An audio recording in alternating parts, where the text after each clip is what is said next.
Alright guys, welcome back. Reptiliancow here with another Let's Play. Let's see if this one goes a little better than the last one. Today we're going to be playing a game called Rimworld. I'm pretty sure it's still in alpha, yeah, version 0.6, so still a fairly new game. It's available from Ludian Studios, I guess it is. I believe this game was kickstarted successfully, obviously, but you can still buy the game and get some of this Kickstarter rewards. So I'll leave a link to that in the comments if you'd like. I believe it's 30 bucks, gets you instant alpha access, you know, so you can start playing right away. There's different tiers for different things, but I'll let you guys go check that out. For right now, let's just jump right in. So basically what this game is it's a survival sim, kind of like, I don't know, I guess Dwarf Fortress is the closest one to it. So you've got basically 3 survivors of a crash. This is apparently your ship right here, I assume. The world is randomly generated based on a seed, and your survivors are also randomly generated. So you can create a world by the seed name, but if you already have a world created, you can just go straight to a colony and find a world that you have already, and basically you pick a spot. Any of these places you can land in. I believe this biome isn't in there yet, neither is the tundra, and I think there's a tropical one that's not there either, so typically I'll stick to the middle. I don't know what happens if you try to go to one that doesn't exist, but I haven't tried it, so we'll just stay away from that for now. But for right now, just to make it, you know, special, let's go ahead and just create a new one, and we're going to call it,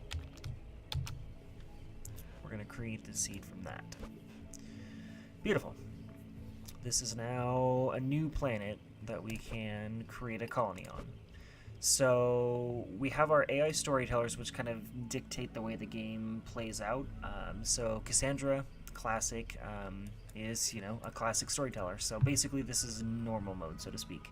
The game gradually gets harder. You have time to build things up before, you know, catastrophe happens. So this is kind of, like I said, the standard game mode. Then we have Phoebe Base Builder, who basically... This is almost like free play. Basically, you have plenty of time to build everything up. Not everything happens very quickly, so you don't get disasters, you don't get attacked as often. There's, you know, wider spaces in between the bad things, so you have time to build things up. And then we have Randy Random. He is a horrible storyteller. Probably you guys have had D&D DMs like this guy.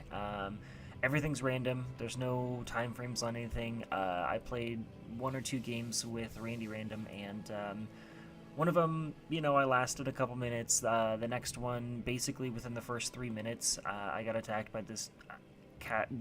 It was a worm thing with a giant gun that was blowing up my base before I even had a build. So we're gonna stay away from him for now. We're just gonna go with classic, and then we're gonna play on challenge. Challenge is basically normal mode, and it's still really freaking hard. Series challenge and extreme challenge I haven't even jumped into yet, but they scare me because normal, quote-unquote, is hard enough as it is. And then, you know, builder mode.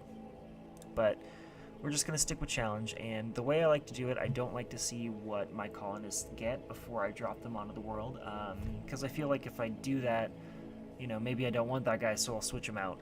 Basically, the colonists have traits and abilities that they, you know, things they prefer to do, things they just flat out won't do. But we'll get into that once we get into the world itself. So let's go ahead and we'll go on this new one that we generated here. And let's see. Let's pick a spot. I do like the ocean. Why not? Let's take it here. Let's see what happens. And see, here's the guys you can randomize. I'm not going to pay attention. We're just going to start it and see what happens. It's part of the fun. Alright, so the 3 of you awake in your crypto-sleep sarcophagi to find the sirens and rip metal. You barely get to the escape pod before the ship is torn apart. Sometime later, you land in an unknown Rimworld. As a piece of the shredded ship falls apart, you start making plans to survive. Alright, so we've got our 3 pods here. And some supplies drop with them. Let's take a little quick inventory. So we've got 1 steam vent, 2 steam vents, so that's very good. Looks like some structures already partially built. However, they made of stone, and that's not necessarily what we want. Power is a big thing in this game, energy.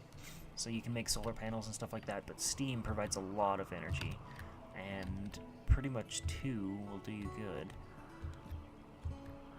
And then this is just resources that are lying around. We've got actually quite a bit of steam around here, so that's good. Not a lot of free resources though, which is a little bit dangerous, but we've got a lot of areas to mine. So let's meet our survivors. So we'll start with Doug. Let's see. Douglas Doug Black. He's 37. He's a VR addict. Douglas was a VR head, someone who was permanently jacked into the virtual gaming universe by his spinal plug. He moved through his daily tasks barely aware of his physical reality around him. This left him nearly unable to socialize. So he's +2 research, +1 shooting. He's good at melee and artistic and crafting, but he can't warden. And basically what warden is taking care of prisoners or wounded people, so he can't make a good guard. And then in his adulthood, he was a rugby player. And after years of addiction to video games, Douglas was saved when the doctors unplugged him. Unfortunately, they unplugged him during a match of Rugby Rampage 4. The mental backlash merged his real identity with his virtual identity, leaving the personality and skills of a rugby player. So he's got concentration, +3 mining, +3 melee, and he can't clean. So it looks like he's pretty good at punching things, so that'll be nice. This is what he's incapable of, social and cleaning, and he's got some traits. So he is shielded for mental break, which happens if you don't take care of your guys, or sometimes events will happen that cause panic. But he is psychic sensitive, so basically psychic phenomena have a bigger impact on him. Hopefully Iron Will kind of balance that out, but we'll see what happens. Now with their skills here, basically it's how good they are at doing it. So like construction is at 155%, he's not very good at growing things, that sort of thing. The dash means they can't do it, so he can't socialize at all. Now these fires here, these are basically his passion, so he learns them faster the bigger the flames are. So he's passionate about crafting, medicine, and melee. That's kind of useless since he can't ward. That's okay though. But he's going to be useful for his mining, most of all, and construction, of course. Let's go see what Jono's like. So he's a hive world child. Jono had an isolated upbringing in his urban hive city. His hatred of heights kept him indoors often and made him an introverted child.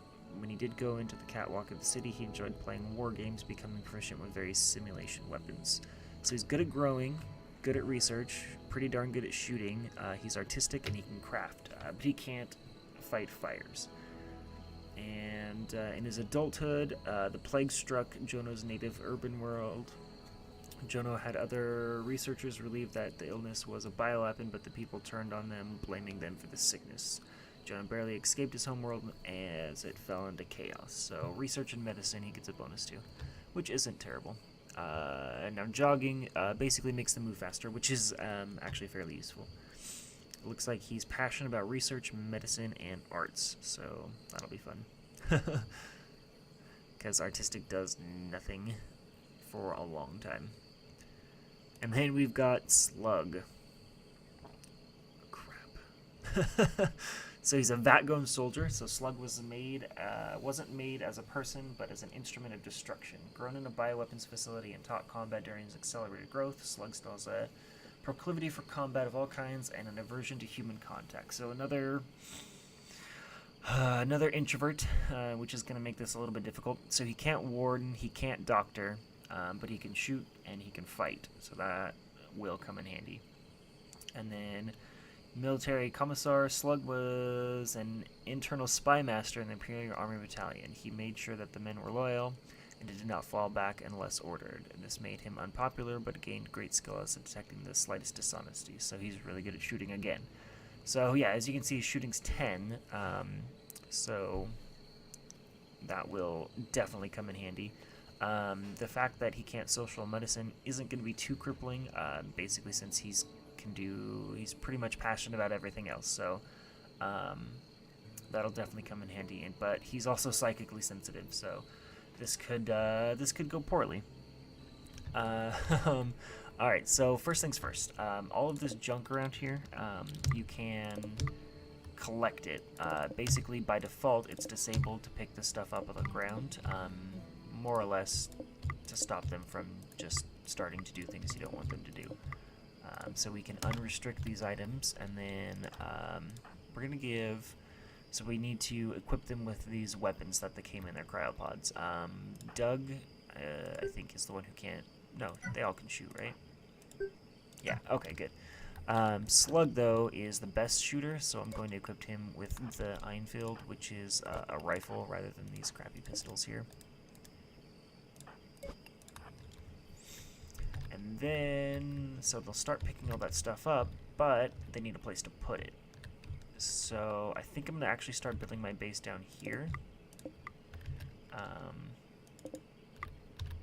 Because of this vent. And I can use this right here as kind of a base structure for my buildings, and also mining iron from it.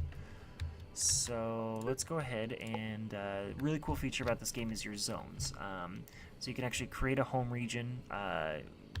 I have it set over here to default to where it will just automatically do that when you're creating new buildings. Basically, the home region is the places where they'll clean, they'll repair, and extinguish fires. They'll only do it in your home region, so they won't just randomly start fixing other people's stuff. So let's get a stockpile going. I think I'm going to move everything down this way. This is all junk that just gets in the way, and you can kind of clear it out later. But for right now, I'm going to create my stockpile. And then... And dumping stockpiles where you guys will move this stuff when they're clearing it. I'll just throw one right here for now, just to get it out of the way. And then... Structures are your walls and doors and things like that. The more stuff you research, the more you have access to. But first you have to, build everything up to where you can even put a research center in, or a research table in. So we'll get there though. Let's go ahead and start out by building a facility. Let's start it right here.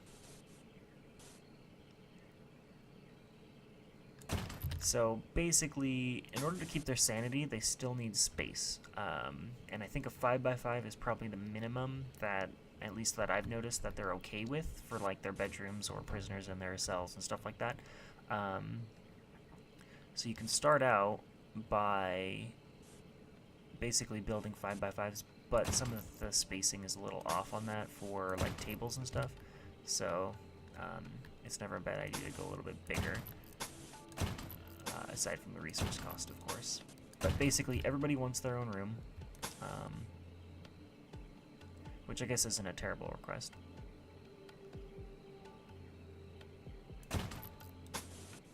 But it can get kind of annoying. So there's 3 bedrooms there. Each of them is going to want a bed, of course. Can't really blame them for that. I don't think I want a power door just yet.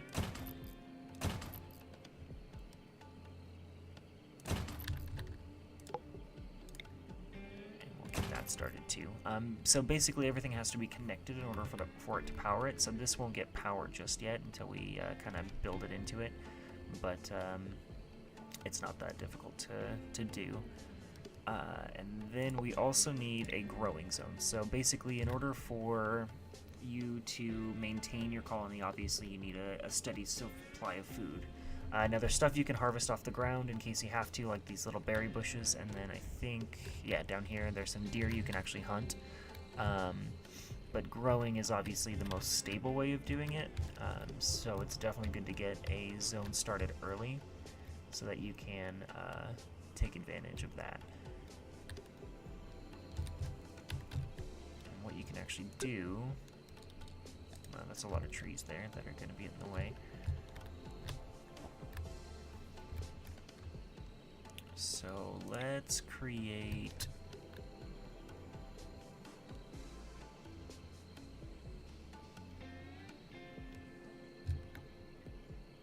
why don't we just grow off? Let's just grow right off the top of here. That should be sufficient. And then what we'll also need to do is have them haul these things away. Chop some wood so they'll do that. And then what we do, actually, well, let's just get them started on this real quick so we can kind of see where we're at resource-wise. I can speed things up here. So as you can see, they'll just gather all of the raw materials around and start building right away.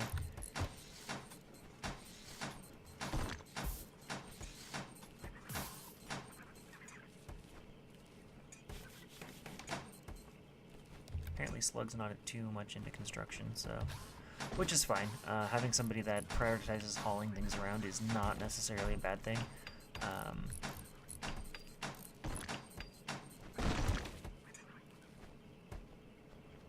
Cool. Okay, so he's starting on that.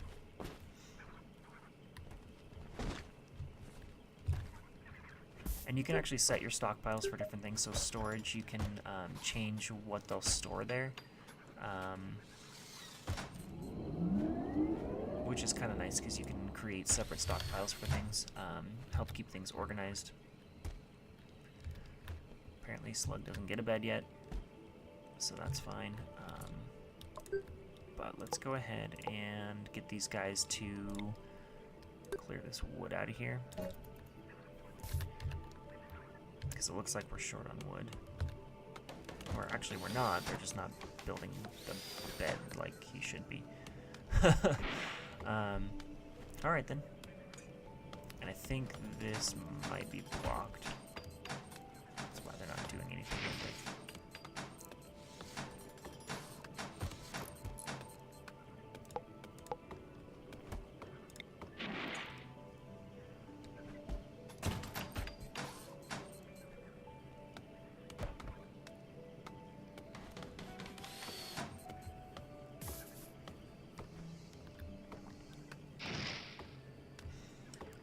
Seriously, guys? You're not going to build Slug a bed? Maybe I need to put the door over here instead. Yeah, he probably can't get into that room, which is weird, but that's okay.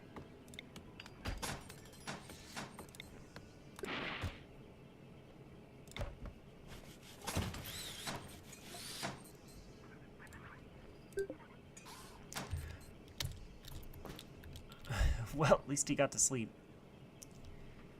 But that was a little bit of a design flaw on my part there. Wasn't really thinking. But we can get them to haul those out of there. And then we will deconstruct the bed. And we want floors in there so things stop growing, because they'll actually get in the way. But let's go ahead and put his bed back in there.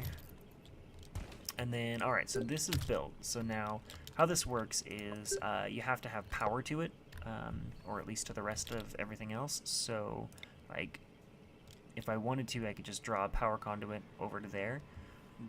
But I can also build walls, and they'll do the same thing for me. As you can see, all of the walls in the metal walls, anyway, conduct the electricity. So I'm able to basically just build the walls to connect the power, which is super useful.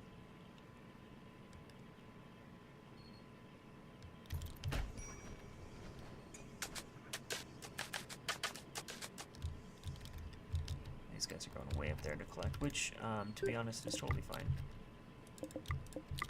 We've got a little bit of time before we get attacked, so we should be okay.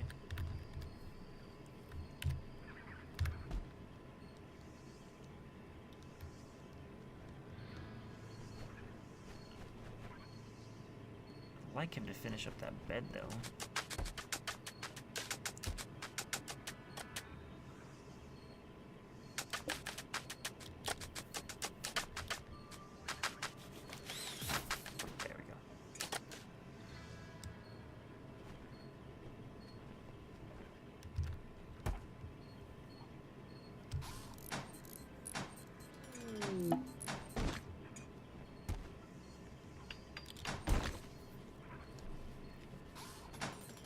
Now these guys are visiting.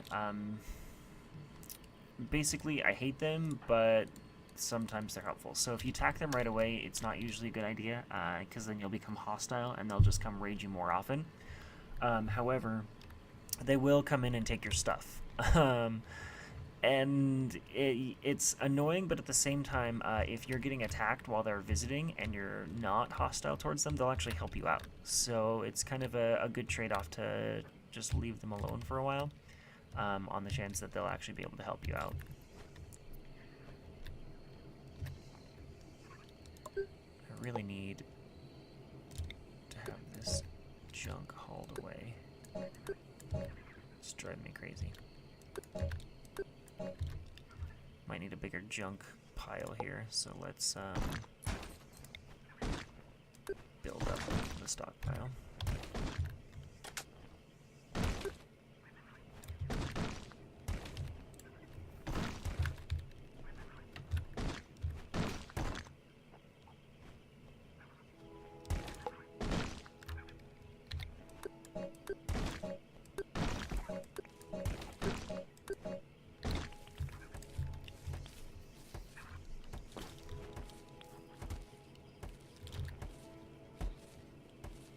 Alright, so now that these are connected here, what I should be able to do is actually put lamps in there without it, or, you know, and actually give them the ability to power on.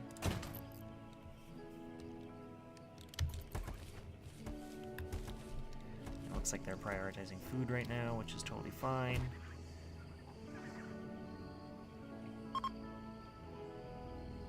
Alright, Purple Gorilla Baxiata is leaving. So then I do need some defenses too.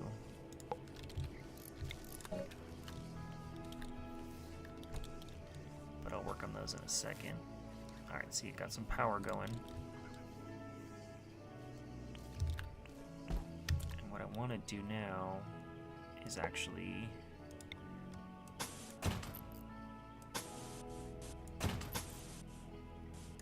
protect my stockpile a little bit here.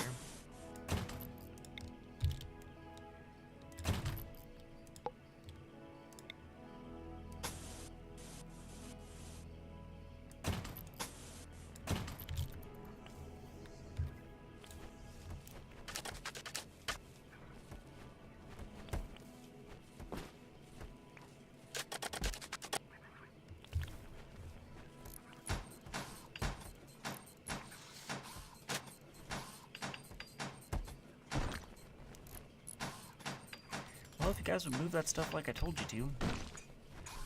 Oh, I guess I'm out of junk pile.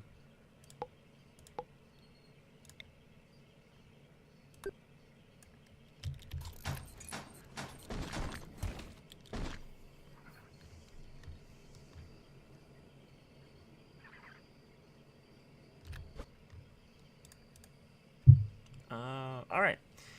Looks like we get to name our colony because we lasted a week. So, let's call it Failville. Because, let's face it, more than likely we're gonna die. And it looks like we should probably build ourselves a living area. So we're gonna take this wall and expand it out.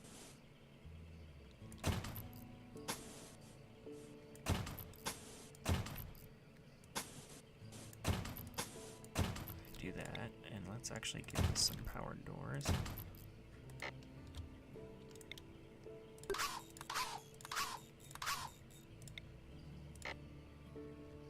We'll wait till that gets done, I guess.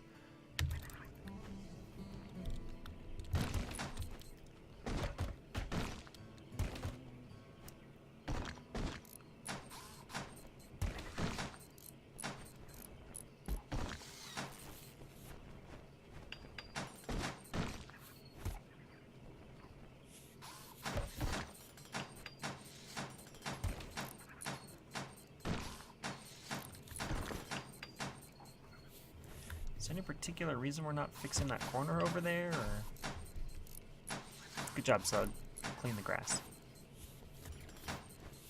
And we're gonna actually want to put in some flooring in here too.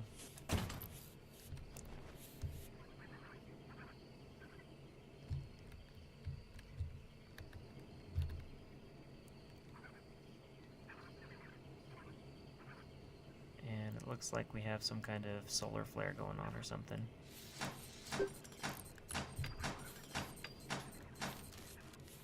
There we go.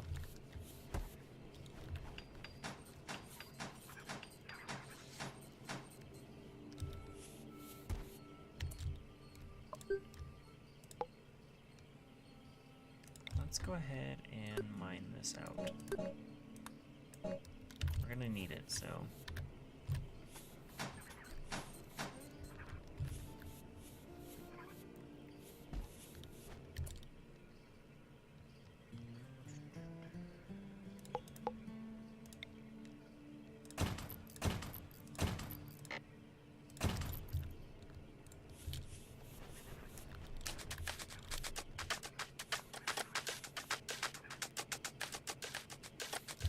So is anybody gonna go mine that, or? Thanks, Doug. Appreciate it.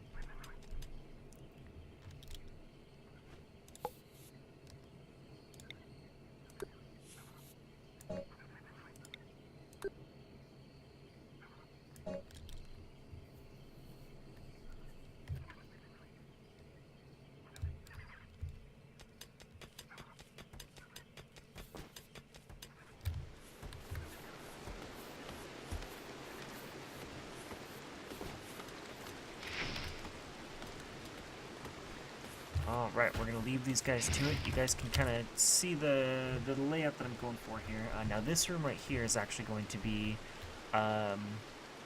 for prisoners. In order to